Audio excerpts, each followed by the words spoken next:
pouvoir changer de comportement ou d'attitude. Enfin, la persuasion est un processus par lequel quelqu'un vise à modifier ou renforcer les attitudes, opinions ou comportements des autres.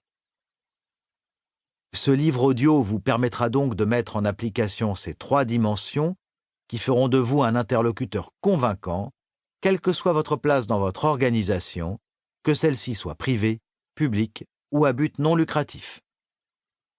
Mieux, il vous permettra aussi, même dans votre sphère privée, de vous donner des clés pour communiquer mieux et plus puissamment. Un exemple, quand vous aurez fini d'écouter cet ouvrage, vous serez un adepte de la méthode grecque. Depuis la naissance de la démocratie, les Athéniens ont mis au point une série de techniques de présentation oratoire en 5 parties. Introduction, exposé, argumentation, réfutation et conclusion. 25 siècles plus tard, cette méthode est toujours aussi efficace et inégalée. Vous pouvez vous l'approprier aisément. Votre pouvoir de conviction en sortira rehaussé. En faisant partie des personnes qui sortent du lot, vous ferez plus que gagner une bataille sur les autres. Vous gagnerez la certitude que savoir convaincre est un atout qui vous permettra de vous mouvoir avec aisance et intégrité dans un monde complexe.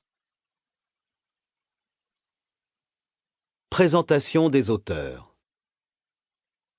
Kathleen Reardon.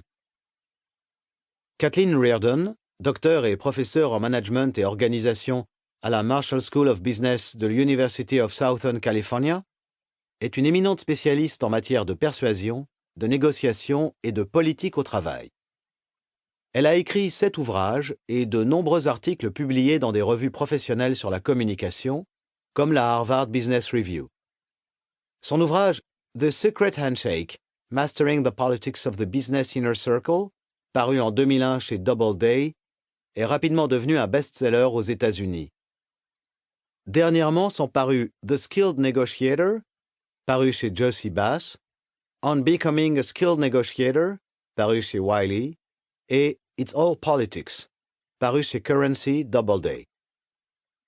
Kathleen Reardon fait partie du jury du Grand Prix McKinsey de la Harvard Business Review et du comité éditorial de plusieurs revues professionnelles.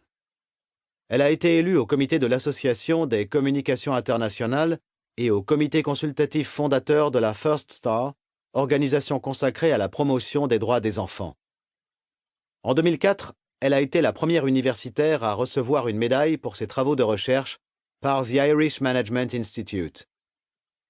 Membre du club Phi Beta Kappa de l'Université du Connecticut dont elle est diplômée, Kathleen a obtenu un master et un doctorat mention très bien avec les félicitations du jury à l'Université du Massachusetts à Amherst.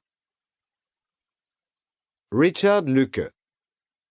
Richard Luque a écrit plusieurs ouvrages de la collection Harvard Business Essentials. Résident à Salem, dans le Massachusetts, et titulaire d'un MBA de l'Université de Saint-Thomas, il a écrit plus de 30 ouvrages et des dizaines d'articles sur divers sujets de la vie professionnelle. Introduction. 3 managers sont assis à une table de conférence en compagnie de leur PDG. Ils discutent d'un sujet important qui les concerne directement, au même titre que la majorité des 400 salariés travaillant à plein temps dans l'entreprise. À combien s'élèveront les primes cette année? Chacun a son avis sur la question.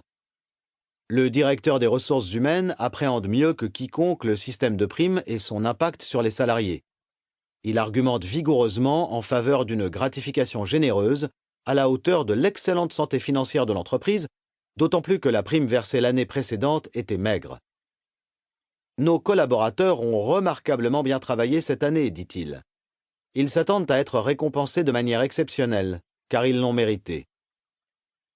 Il continue en expliquant pourquoi le montant des primes qu'il envisage correspond à la politique globale de rémunération de l'entreprise, puis il compare cette politique à celle des autres employeurs du même secteur.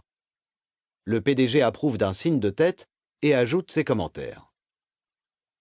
Le directeur financier, qui a une meilleure visibilité des dépenses actuelles et à venir, est plus réservé. Il propose un montant